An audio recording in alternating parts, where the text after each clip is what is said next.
സുഹൃത്തുക്കളെ, സഹോദരങ്ങളെ, അപ്പോൾ ഇവിടെ ഇസ്രയേലിനെ സപ്പോർട്ട് ചെയ്യുന്ന സംഘികളും ക്രിസംഘികളും ഒക്കെ പറയുന്നത് പാകിസ്ഥാനെ ചുട്ടുകരിക്കും, സൗദി അറേബ്യ ചുട്ടുകരിക്കും, ഫലസ്തീൻ എന്ന് പറയുന്ന ആൾക്കാരെ മൊത്തം കൊന്നൊടുക്കും, അവർ പല സ്ഥലത്ത് അഭയാർത്ഥികളായിട്ട് പോകും എന്നൊക്കെയാണ് സ്വപ്നം കാണുകയാണ് അവർ, സംഘികളും ക്രിസംഘികളും. അപ്പോൾ എന്തും ചെയ്യും. ഇസ്രയേൽ എന്ന് പറയുന്ന ഭയങ്കര രാഷ്ട്രമാണ്. അവർ ഭയങ്കരമായ ഒരു സാധനം, എന്താണ്, ലേസർ ബീം ഉണ്ടാക്കി വെച്ചിരിക്കുകയാണ്. അതുകൊണ്ട് തകർക്കുമെന്നാണ് നാട് മൊത്തം, ലോകം മൊത്തം. അങ്ങനെ ലോകത്തെ തകർക്കാൻ കഴിവുള്ള ഒരു രാജ്യവും ഈ ലോകത്തില്ല. ലോകം ആരാണ് സൃഷ്ടിച്ചത്? മനുഷ്യൻ ആരാണ് സൃഷ്ടിച്ചത്? ഈ ലോകം എങ്ങനെയാണ് നിലനിർത്തിയിരിക്കുന്നത്? അത് ഈ സംഘികൾക്കും പിന്നെ ക്രിസ്ത്യാനികൾക്കും പറഞ്ഞാൽ മനസ്സിലാവില്ല. ഇത് സൃഷ്ടിച്ചവൻ ആരാണ്? ഈ ലോകം, ഭൂമിയിലെയും ആകാശത്തിലേക്കും നിങ്ങൾ മലന്നും കുനിഞ്ഞു ഒന്ന് നോക്കണം. എങ്ങനെയാണ് അതൊക്കെ അഡ്ജസ്റ്റ് ചെയ്ത് നിർത്തിയിരിക്കുന്നതെന്ന്. ഇവിടെ ഇസ്രയേലും പിന്നെ അമേരിക്കയും കൂടെയാണ് ഇത് അഡ്ജസ്റ്റ് ചെയ്ത് നിർത്തിയിരിക്കുന്നത്. ഇത്രയും ബുദ്ധിയും വിവരമില്ലാത്ത വിഡ്ഢികളായ മനുഷ്യന്മാര് എന്തെങ്കിലുമൊക്കെ അങ്ങ് ജൽപ്പനങ്ങൾ നടത്തുകയാണ്. എന്താണ് നിന്റെയൊക്കെ വിവരം? എന്തറിഞ്ഞാണ് നിങ്ങൾ സംസാരിക്കുന്നത്? ഏത് ലേസർ ബീമും അതിനെ മറികടക്കാൻ പറ്റിയ ബാക്കിയുള്ള ആയുധങ്ങള് പലരും ഉണ്ടാക്കി വെച്ചിട്ടുണ്ട്. അതൊന്നും വെളിയിൽ വിടുന്നില്ല എന്നേ ഉള്ളായിരുന്നു. ഇപ്പൊ ചൈന ആയിരുന്നാലും, റഷ്യ ആയിരുന്നാലും, ഇറാൻ ആയിരുന്നാലും അവരുടെ കയ്യിലും ആയുധങ്ങളുണ്ട്. ഇപ്പൊ ഏതൊക്കെ രീതിയിൽ അവർ പ്രതിരോധ സംവിധാനങ്ങൾ ഇസ്രയേൽ ഉണ്ടാക്കി വെച്ചിട്ട് 2000 കിലോമീറ്റർ 1800 കിലോമീറ്റർ ദൂരെ നിന്ന് പോയി ഇസ്രയേലിൽ ബോംബ് ചെയ്തില്ലേ? അപ്പൊ അതിനൊക്കെ കഴിയും. അല്ലാതെ നിങ്ങൾ ഈ സംഘികൾക്കും ക്രിസംഘികൾക്കും ഭയങ്കര സന്തോഷമാണ്. അവരെന്തെങ്കിലുമൊക്കെ പൊട്ടത്തരം വിഡ്ഢിത്തരങ്ങളെ വിളിച്ചു പറയാണ്. എന്താണ്, അങ്ങനെ ചെയ്ത് കളയും, ഇങ്ങനെ ചെയ്ത് കളയും, പിന്നെ ഇസ്രയേൽ അങ്ങനെ ചെയ്യും. ഒരു ചുക്കും ചെയ്യില്ല. ആർക്കും ഒരു ചുക്കും ചെയ്യാൻ കഴിയില്ല. അതാണ് നമ്മൾ മനസ്സിലാക്കേണ്ടത്. ഈ ലോകത്തെ നശിപ്പിക്കണമെങ്കിൽ അത് സൃഷ്ടിച്ച ആരാണ്? ആ സൃഷ്ടാവിനെ നശിപ്പിക്കാൻ കഴിയുള്ളൂ. അത് എങ്ങനെ നശിപ്പിക്കുമെന്നും എങ്ങനെ ഈ ലോകം നശിക്കുമെന്നും ഒക്കെ അത് നേരത്തെ 1450 വർഷങ്ങൾക്ക് മുമ്പേ പ്രവചിച്ചിട്ടുണ്ട്. അത് അങ്ങനെ നശിക്കുള്ളൂ. അല്ലാതെ അമേരിക്കയിൽ ഇരുന്ന ഒരു ബട്ടൺ അമർത്തിയായി ലോകം മൊത്തം നശിക്കുമെന്നും റഷ്യയിൽ ഇരുന്ന ഒരു ബട്ടൺ അമർത്തിയായി ലോകത്തിന്റെ ബാക്കിയുള്ള സംവിധാനങ്ങളൊക്കെ തീരുമെന്നും ഒക്കെ, അല്ലെങ്കിൽ ഇസ്രയേലിൽ ഇരുന്ന് ജൂതപ്പടയോ നെതന്യാഹോ വിചാരിച്ച പിന്നെ ഇതെല്ലാം അങ്ങ് മാറ്റിമറിക്കാൻ കഴിയുമെന്നൊക്കെ, അതൊക്കെ സ്വപ്നങ്ങളാണ്. നിങ്ങൾക്ക് അതൊന്നും മനസ്സിലാവില്ല. അതായത് ദൈവം തമ്പുരാനാണ് ഈ ലോകവും ഈ ആകാശങ്ങളും ഭൂമികളും അതിലുള്ള മനുഷ്യരെയും ജീവജാലങ്ങളെയൊക്കെ സൃഷ്ടിച്ചു വെച്ചിരിക്കുന്നത്.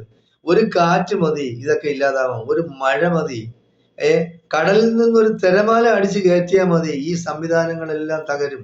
അത് മനസ്സിലാക്കാനുള്ള ബുദ്ധിയില്ലാത്ത വിഡ്ഢികളായ ഈ മനുഷ്യന്മാര്. പണ്ട് പിന്നെ ഇസ്രയേലിൽ ഒരു പ്രതിരോധ മന്ത്രി ഉണ്ടായിരുന്നു.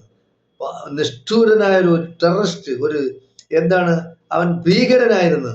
എത്രയോ കുട്ടികളെയും സ്ത്രീകളെയും കൂട്ടക്കൊല ചെയ്തിട്ടുണ്ട്. അവന്റെ മരണം അവസാനം എന്തായിരുന്നു നിങ്ങൾ കണ്ട? വെറുതെ കടപ്പുറത്തുനിന്ന് പോയതാണ്.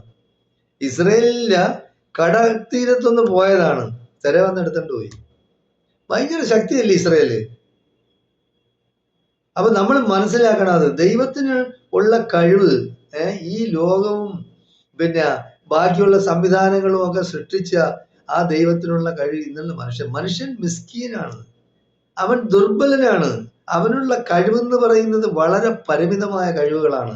അപ്പൊ നിങ്ങൾ വിചാരിക്കുന്ന പോലെ ഒരു സ്വിച്ച് തട്ടിക്കഴിഞ്ഞാൽ ലോകത്തെ മറ്റും നശിപ്പിക്കുക എന്നൊക്കെ വിചാരിക്കുന്ന പമ്പര വിഡ്ഢികളെ നിങ്ങൾ മനസ്സിലാക്കി നിങ്ങൾ സന്തോഷിക്കുകയൊന്നും വേണ്ട. ഇവിടെയുള്ള മുസ്ലിങ്ങളെയൊക്കെ കൂട്ടക്കൊല ചെയ്തിട്ട് നമുക്കങ്ങ് ജീവിച്ചു കളയാം എന്നാണ് നിങ്ങളൊക്കെ കണക്കാക്കി വെച്ചിരിക്കുന്നത്. അതൊന്നും നടക്കില്ല. മുസ്ലിം ആയിരുന്നാലും ക്രിസ്ത്യാനി ആയിരുന്നാലും യഹൂദനായിരുന്നാലും ഹിന്ദു ആയിരുന്നാലും ബുദ്ധമത അനുയായി ആയിരുന്നാലും ശരി, അങ്ങനെ ആരെയും അങ്ങനെ നശിപ്പിക്കാൻ ആർക്കും വിട്ടുകൊടുക്കില്ല ദൈവം. അത് നമ്മൾ മനസ്സിലാക്കണം. മനുഷ്യരെ സൃഷ്ടിച്ചു വെച്ചിരിക്കുന്നത് വമാ ഖലഖത്തുൽ ജിന്ന, ബിസ്മില്ലാഹിർ റഹ്മാനിർ റഹീം, വമാ ഖലഖത്തുൽ ജിന്ന വൽ ഇൻസ ഇല്ലാ ലിയഅ്ബുദൂൻ. അതായത് മനുഷ്യരെ സൃഷ്ടിക്കുന്നതിന് മുമ്പ് തന്നെ വേറൊരു പാർട്ടികളെ സൃഷ്ടിച്ചിരുന്നു, ജിന്നുകളെന്ന് പറയുന്നത്. അപ്പോ ഇന്നത്തെ ആധുനിക ശാസ്ത്രം പറയുന്നു വേറൊരു ഗ്രഹത്തില് മനുഷ്യരെക്കാൾ പുരോഗതി പ്രാപിച്ച പരിഷ്കൃതരായ ഒരു പിന്നെ ജീവ ഉണ്ട് എന്നവർ വിശ്വസിക്കുന്നു. മനുഷ്യരെക്കാൾ ശ്രേഷ്ഠരായവരാണ് അവരെക്കാളും പുരോഗതി. അതായത് മനുഷ്യനെ സൃഷ്ടിക്കുന്നതിന് മുമ്പ് തന്നെ അവരെ സൃഷ്ടികർമ്മം നടത്തി അവർ ഈ ലോകത്തുണ്ടായിരുന്നവരാണ്. അതിനുശേഷമാണ് മനുഷ്യരെ സൃഷ്ടിക്കുന്നത്. അപ്പൊ അത് മനസ്സിലാക്കണം. അപ്പൊ ഇന്ന് ആധുനിക ശാസ്ത്രം പറയുന്നുണ്ട്, അതായത് ബർമുഡ ത്രികോണമൊക്കെ നിങ്ങൾ കേട്ട് കാണും. ഒരു പരിധി കഴിഞ്ഞ് മനുഷ്യൻ ആ സ്ഥലം വിട്ടു കഴിഞ്ഞ് പിന്നെ അവിടെ പോകുന്ന പ്ലെയിനുകളായിരുന്നാലും ഷിപ്പുകളായിരുന്നാലും പിന്നെ തിരിച്ചു വന്നിട്ടില്ല ഇന്ന് വരെ. ചരിത്രം അതാണ് പറയുന്നത്. അതൊക്കെ എടുത്ത് പരിശോധിക്കണം. നമ്മൾ ഗൂഗിളൊക്കെ സെർച്ച് ചെയ്ത് നോക്കണം, ഈ പൊട്ടന്മാരും പമ്പര വിഡ്ഢികളും. എന്നിട്ട് നിങ്ങൾ മനസ്സിലാക്കണം എന്താണ് ബർമുഡ ത്രികോണമെന്നും എന്താണ് അന്യഗ്രഹത്തിലെ ജീവികളെന്നും ഒക്കെ പഠിച്ചു നോക്കണം. ആധുനിക ശാസ്ത്രം പറയുന്നത്, ഈ ശാസ്ത്രവും അതുമൊക്കെ ഉണ്ടാകുന്നതിന് മുമ്പ് തന്നെ 1450 വർഷങ്ങൾക്ക് മുമ്പേ ഖുർആനിൽ അതിനൊക്കെ പറ്റി വിവരിച്ചിട്ടുണ്ട്. അതൊക്കെ നിങ്ങൾ ഖുർആൻ മുസ്ലിങ്ങളെ ഗ്രന്ഥമാണെന്ന് പറഞ്ഞ് തഴഞ്ഞു കളയണ്ട. ഖുർആൻ മുസ്ലിങ്ങളെ ഗ്രന്ഥം മാത്രമല്ല, മാനവരാശിക്ക് മൊത്തത്തിലുള്ളതാണ്.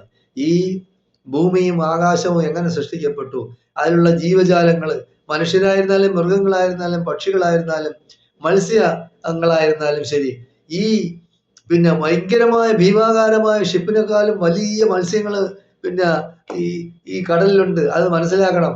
അത് മനസ്സിലാക്കാനുള്ള കഴിവില്ലാത്ത പിന്നെ ഈ വിഡ്ഢികളുടെ അടുത്ത് പറഞ്ഞിട്ട് കാര്യമില്ല. അപ്പൊ എന്തായാലും ശരി, നിങ്ങൾ അതിനൊക്കെ ഗൂഗിളിലൊന്ന് സെർച്ച് ചെയ്ത് നോക്കണം. അപ്പോൾ അങ്ങനെയുള്ള ഒരുപാട് സംവിധാനങ്ങൾ ദൈവം തമ്പുരാൻ സൃഷ്ടിച്ചിട്ടുണ്ട്. അപ്പോൾ ഈ മനുഷ്യരെയും ജിന്നുകളെയും ദൈവം തമ്പുരാൻ സൃഷ്ടിച്ചത് അവന് ആരാധിക്കാൻ വേണ്ടിയാണ്. അവനെ ആരാധിക്കാൻ വേണ്ടിയാണ്. അവനെ ആരാധിക്കാൻ വേണ്ടിയല്ലാതെ ഈ മനുഷ്യരെയോ ജിന്നുകളെയോ ഞാൻ സൃഷ്ടിച്ചില്ല എന്നാണ് ദൈവം തമ്പുരാൻ പറയുന്നത്. അപ്പോൾ അത് മനസ്സിലാക്കുക, അത് മനസ്സിലാക്കി പ്രവർത്തിക്കുക. അതായത് ഈ ലോകത്തുള്ള എല്ലാം, ഈ ലോകത്തുള്ള പക്ഷി, മൃഗങ്ങൾ, പിന്നെ ഈ ജീവജാലങ്ങൾ മാത്രമല്ല, ഈ വൃക്ഷങ്ങൾ വരെ ദൈവത്തിനു സുജൂദ് ചെയ്യുന്നു, ദൈവത്തിനെ പ്രണമിക്കുന്നു, ദൈവത്തിന് സുജൂദ് ചെയ്യുന്നു, ദൈവത്തിന് കുമ്പിടുന്നു. അതാണ് ചരിത്രം. നിങ്ങളത് പഠിക്കുക, അതിനെപ്പറ്റി പഠിച്ചു നോക്കി. ഏതെങ്കിലും മതപണ്ഡിതന്മാരെടുത്ത്, ഹിന്ദു ആവട്ടെ, മുസ്ലിം ആവട്ടെ, ക്രിസ്ത്യാനി ആവട്ടെ, യഹൂദനാവട്ടെ, ബുദ്ധമത അനുയായി ആവട്ടെ, ജൈനമതക്കാരനാവട്ടെ, ഏതെങ്കിലും മതപണ്ഡിതന്മാരുണ്ടെങ്കിൽ അവരുടെ അടുത്ത് ഒന്ന് ചോദിച്ചു നോക്കി മനസ്സിലാക്കണം. എല്ലാ വൃക്ഷങ്ങളും ദൈവത്തിന് സുജൂദ് ചെയ്യുന്നു, പ്രണമിക്കുന്നു, ദൈവത്തെ പ്രണമിക്കുന്നു, അവന് കീഴ്പ്പെട്ട് ജീവിക്കുന്നു. അതാണ് പിന്നെ സത്യസന്ധമായ ചരിത്രം നിങ്ങൾ പഠിക്കണം. ചരിത്രം എന്ന് പറയുന്നത്, ഖുർആൻ എന്ന് പറയുന്നത് ആധുനിക ശാസ്ത്രം എന്നുണ്ടായി അതിനു മുമ്പേ ശാസ്ത്ര ഗ്രന്ഥമാണ് ഖുർആൻ, ചരിത്ര ഗ്രന്ഥമാണ് ഖുർആൻ. ജീവിത രീതി മനുഷ്യനെ എങ്ങനെ രീതിയിലാണെന്ന് പഠിപ്പിച്ച ഗ്രന്ഥമാണ് ഖുർആൻ. അപ്പൊ അതിനെപ്പറ്റി, ഖുർആനെ പറ്റിയുള്ള വിലയും നിലയും എന്താണെന്ന് സാധാരണക്കാരന് മനസ്സിലാക്കണമെങ്കിൽ ഖുർആനെ പഠിക്കണം. ഖുർആൻ മുസ്ലിങ്ങൾക്ക് മാത്രമായിട്ടുള്ള ഗ്രന്ഥമില്ല, ദൈവം തമ്പുരാൻ ഇറക്കിയതാണ്. പരിപൂർണമായ 4 ഗ്രന്ഥങ്ങൾ ഈ ഭൂമിയിൽ ദൈവം അവതരിപ്പിച്ചിട്ടുണ്ട്. തൗറാത്ത്, സബൂർ, ഇഞ്ചീൽ, ഖുർആൻ. ഈ 4 ഗ്രന്ഥങ്ങളാണ് പൂർണ്ണമായത്. അതുപോലെ പാർട്ടായ ഗ്രന്ഥങ്ങൾ ഒരുപാട് വേറെ ഉണ്ടായിട്ടുണ്ട്. എല്ലാ ഗ്രന്ഥങ്ങളും എക്സ്പയർ ആവുകയും ഖുർആൻ ലോകാവസാനം വരെ നിലനിൽക്കുകയും ചെയ്യും. അപ്പൊ അതിനെ പറ്റി പഠിക്കാൻ മനുഷ്യരായ നമ്മളെല്ലാം പിന്നെ നമ്മൾ അതിനിറങ്ങി പുറപ്പെടണം. അത് പഠിക്കുമ്പോഴേ അതിനെപ്പറ്റിയുള്ള കാര്യങ്ങൾ നമുക്ക് മനസ്സിലാക്കാൻ കൊള്ളും. നമ്മളുടെ അറിവ് എന്തുമാത്രം പരിമിതമാണ്.